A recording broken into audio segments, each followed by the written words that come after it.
surface temperatures, which is going to allow for this convection to continue to burst up.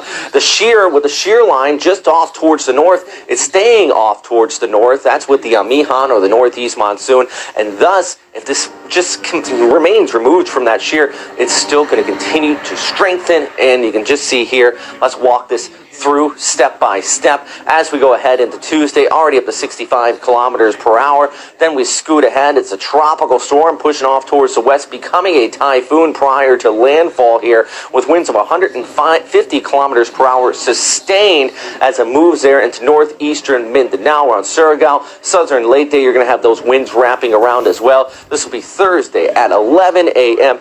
Typhoon conditions along the east coast, but it's not over there. This still is going to track further inland, and you can see as it passes over Bohol, Cebu, Negros, you're going to be looking at still typhoon conditions out there as well. So yeah, this storm is likely going to be, I personally think 150 kilometers per hour might be a little bit on the low side, to be quite honest with you, because the Philippine Sea has a tendency to surprise us. Efficiently, knock down some trees, power outages, cause a few landslides and some coastal storm surge that it could probably sneak up and surprise you here. Let's take a look at this as we go ahead through Wednesday and also into Thursday morning. There's your landfall. ECMWF model spot on as far as the direction is concerned. At this point, we're looking at about a Cat 1 to Cat 2 storm system. Look back towards the north, though, and I want to point this out real quick across the east coast of Samar. See that inflow wrapping it around? You might get surprised with the amount of rainfall you get